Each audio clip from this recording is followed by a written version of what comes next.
What is up, guys? It's your boy Rick Kakis, and today we have a brand new Xur location and inventory review for the weekend of March 29th to April 1st. And so, let's get started. Now, first things first, Xur is going to be located in the Tower Hangar. And let's take a look at what he has. Firstly, for the exotics, we do have the Black Talon, a very unique sword for sure. You can shoot out projectiles.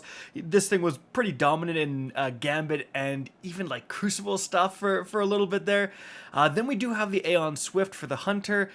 Not a bad, well, not a great roll to be honest. Aeon Swift still super useful, can generate heavy, has kind of fallen out of the meta thanks to the Cenotaph Mask for the Warlock, but still a good pickup if you don't have it. Then we have the Antius Wards. 68 is absolutely insane, but so is 26 mobility for a Titan, so unfortunately these are going to be a pass.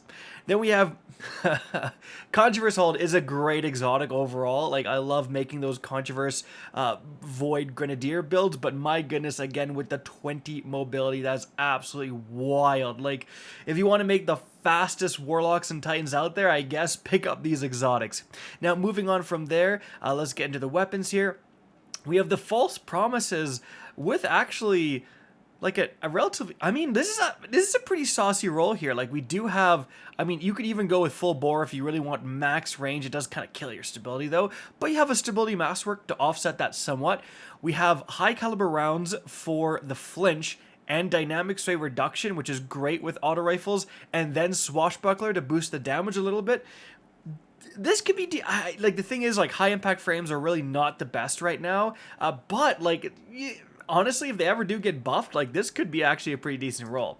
Might be a bit of copium, but then we have the Vulpecula, and this one, so we do have shoot to loot, which I love. In fact, the shoot to loot plus explosive payload roll is like actually god tier, but unfortunately Harmony is not really where it's at, so no thank you. Then we have, well, we have a Spare Rations that does actually have Kinetic Tremors, which is a very interesting one, but Moving Target is really not what you want to pair it with, so no. Quick Draw Frenzy for our future, no thank you. Under Your Skin with Adaptive and Tunnel Vision. Unfortunately, Adaptive Munitions used to be one of the best perks in the game for like Grandmasters, but since they went in and changed the shield so you don't need to really be matching now, it's nowhere near as good. Then we have a Rangefinder Vorpal Threaded Needle. You can definitely do better than this. Like, Vorpal is actually pretty good with this, but like, you don't want Rangefinder. And lastly, we have the One For All Planic Stride. Again, One For All is good, but you don't want Killing Wind. Just keep in mind, guys, you can actually craft both the Under Your Skin and the Planic Stride if you want to buy those and then use Deep Sight Harmonizers. Again, you can actually craft those. After that, guys, we have a Hawkmoon here with Eye of the Storm.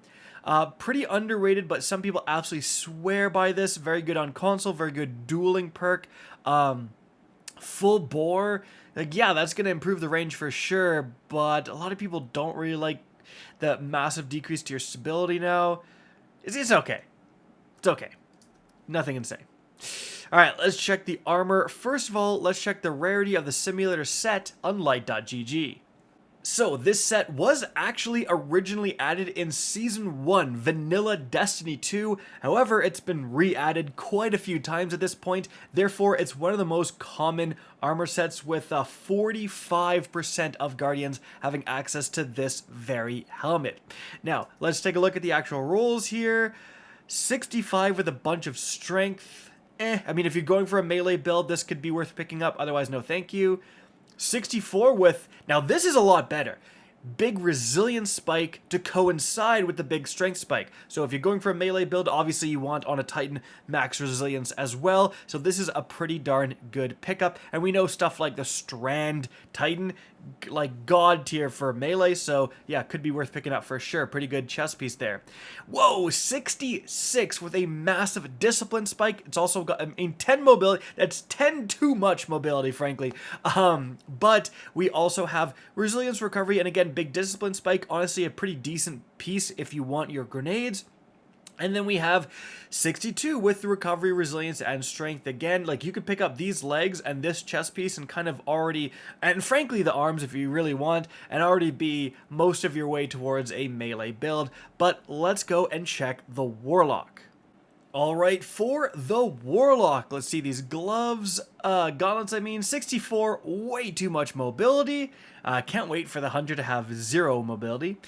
Then we have 64, not really spiky at all, no thank you. 64 again, this time a lot more spiky. You got the resilience and the intellect. Definitely seen better. Not a terrible piece, but not insane. Then 67, what a great overall stat, but way too much mobility, no recovery on the Warlock, just an absolute rip. Let's go and check the Hunter. Alright, for the Hunter, can't wait to see no mobility on any of these pieces. We have the gauntlets, what'd I say? Resilience and strength spike. Honestly, overall pretty decent roll with 64, a little bit of mobility, but like, yeah, not terrible. Then we have, okay, I take it back. We have a good mobility spike, a good strength spike here with 63 overall. Not a bad chest piece right here. 64, no mobility, resilience, recovery, strength. Kind of mid-tier as well.